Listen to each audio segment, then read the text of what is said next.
How to unlink Facebook account from TikTok. Hello everyone, welcome to this channel. I'm Emily and I'm here to help you out today. So without any delay, let's get started. So first of all, launch the TikTok application on your device and make sure that you're logged into your account.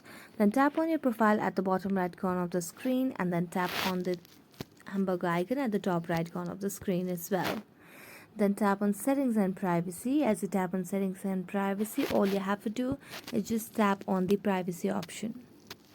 So here you can see the option of sync contacts and Facebook friends. So tap on it and here you can see the option of sync Facebook friends.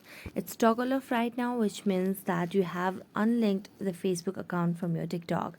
If you toggle this option on over here, you'll be able to link the Facebook account from TikTok, but since it's toggle off, it means we have unlinked the Facebook account from TikTok.